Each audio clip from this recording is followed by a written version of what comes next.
Hello, and welcome to the eLearning and Instructional Design for Beginners podcast, where new and aspiring instructional designers start, grow, and advance their careers in instructional design and online learning development. I'm your host, Crystal Harper. I'm a former school teacher who transitioned to instructional design, all while working full-time as a single mom. Would you like to become a successful instructional designer without the burden of earning another degree? Well, then let's get started. Research suggests that students perform better in an instructional situation if they have a clear understanding of what is expected of them, and this is especially important in e-learning courses. Instructors should communicate to students what they are expected to know and be able to do as a result of the instruction. Such statements are known as learning objectives. The writing of objectives is probably one of the best-known components of the instructional design process. Since the 1960s, thousands of educators have been trained on writing learning objectives. However, major difficulties emerged from this approach.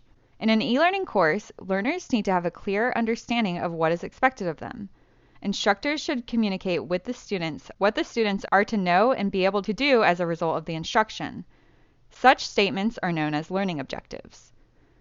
Learning objectives describe what the learners should be able to do as a result of the e-learning course.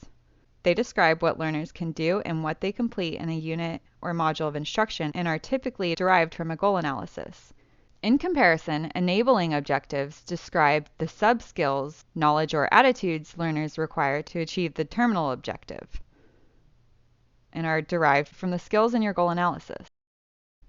Remember that there are four major components of a learning objective. These different components are necessary in writing learning objectives. They are also what we call the ABCDs of learning objectives. The ABCDs include the audience, behavior, the condition, and the degree. As you recall, the audience describes the target population of the learning objective. The behavior describes the skill, knowledge, or attitude that is to be learned. It's typically an action verb and must be measurable and observable. The condition states what the learner will be allowed to use. It will also describe what circumstances the expected performance will occur. And the degree or criteria describes how the performance will be measured, what is acceptable behavior, and or to what extent the learner is expected to exhibit the behavior. Writing learning objectives. Here's an example. Given a list of animals, 10th grade students will be able to list 10 names of invertebrates with 80% accuracy. This statement contains the essential components of an objective. The components are what we call the ABCDs of learning objectives. This is the audience, behavior, condition, and degree. There are other forms of objectives that contain fewer or more components than the one covered here, but for the purposes of this course, we will stay with the basic four-component model. This course will review these four components.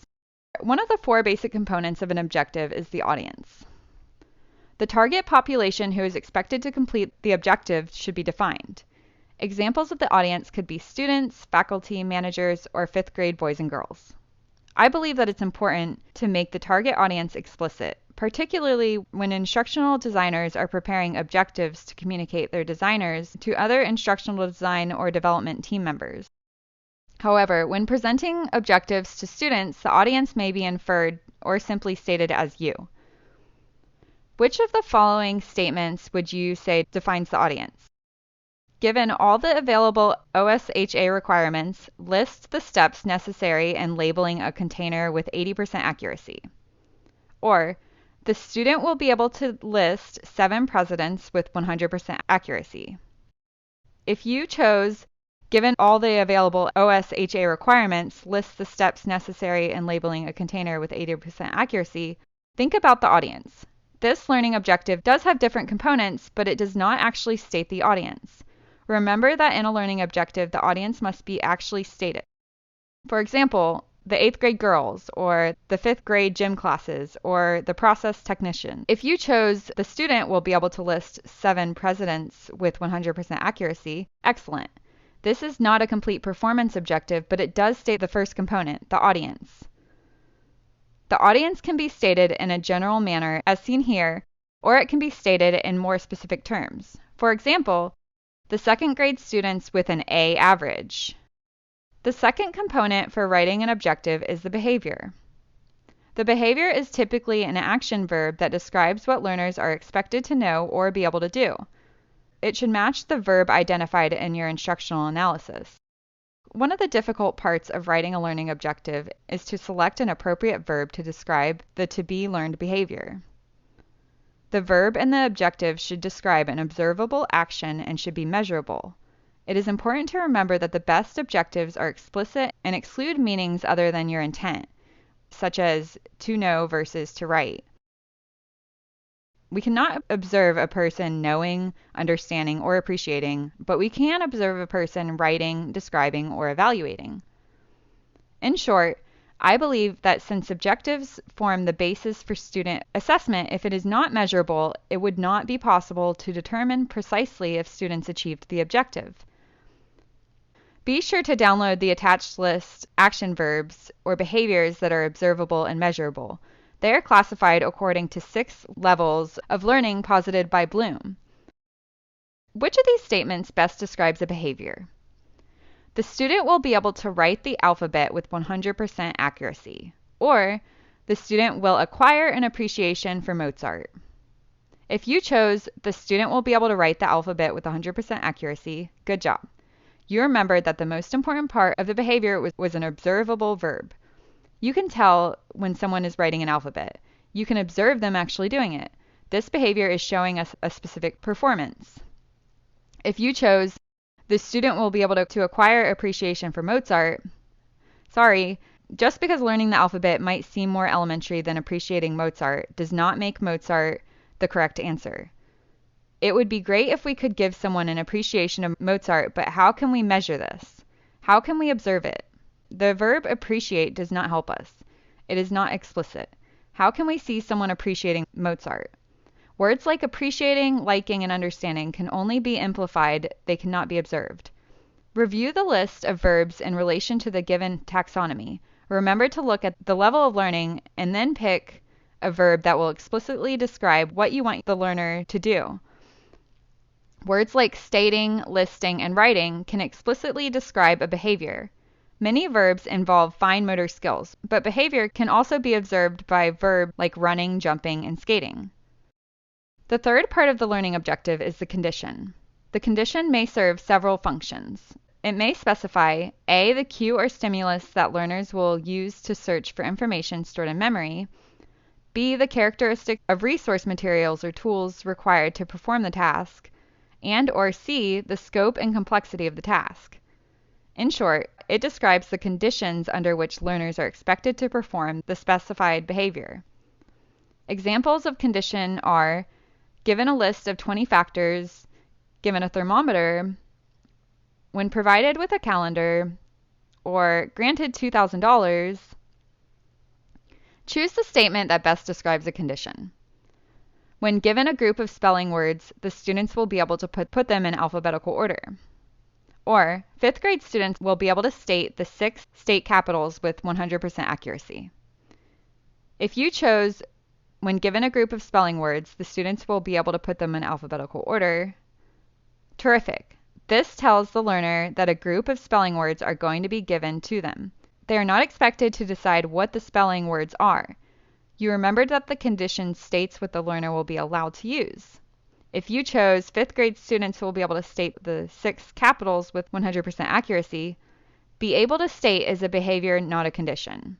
It is important to remember that when we are dealing with a condition, the condition states the available resources. The correct answer would be when given a group of spelling words, so on. The resources here are the spelling words.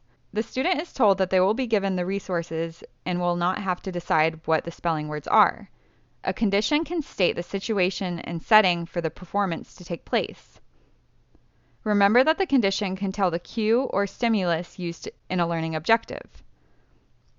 The condition states what the learner will be allowed to use. Some more examples of conditions are given a definition, given 6 eggs and a glass of milk, given the music for Symphony 40, or when provided with scissors. The fourth part of the learning objective is the degree, or criteria. The degree tells how the performance will be measured and what is the acceptable completion for the required performance. The degree often relays a numeric measure and may include quantity, quality, efficiency, or durability. Examples of degree include how much, 80%, how often, 2 times, how accurate, within 2 pounds, to what extent, with little to no assistance. Which of the following statements describes degree? Choose the correct answer. Given a list of spelling words and their notebooks, first graders will write their spelling words in alphabetical order with 90% accuracy.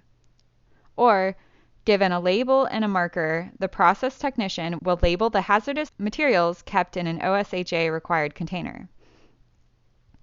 If you chose, given a list of spelling words in their notebooks, first graders will write their spelling words in alphabetical order with 90% accuracy, the 90% accuracy must have given it away. It is numeric, we can measure it. This will tell you if the first graders are able to put their words in alphabetical order with a certain amount of accuracy. When we are dealing with degree, we are talking about the quality of a performance. In this case, by saying 90%, you knew that the student had to get 90% of their words in alphabetical order to be acceptable. If you chose, given a label and a marker, the process technician will label the hazardous materials kept in an OSHA required container. Well, it does sound like it is more important than putting words in alphabetical order, but we still do not have a degree or a number of how many containers are labeled correctly. When we are dealing with degree, we are stating what is the acceptable amount of correct or incorrect answers that something has. Remember the examples. How much? 70%. How often? 3 times. How accurate? Within 10 pounds. To what extent? With little to no assistance. So now that you can recognize the 4 basic components of an objective and can write good objective statements, the question arises, where do objectives come from? In part 1 of this course, we talked about the subject matter expert approach to instructional design. I noted that subject matter experts typically start the systematic design process by defining a list of objectives. I also discussed that this approach may result in the separation of some objectives that may not be related to a particular goal. For instance, a subject matter expert may think certain skills and knowledge are important because of their particular area of expertise, rather than because the skill or knowledge are directly related to the goal.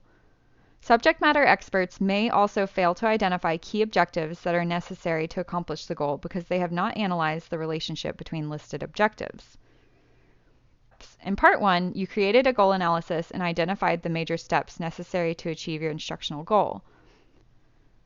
There are 2 types of objectives that need to be created for your course. Number 1, terminal objectives.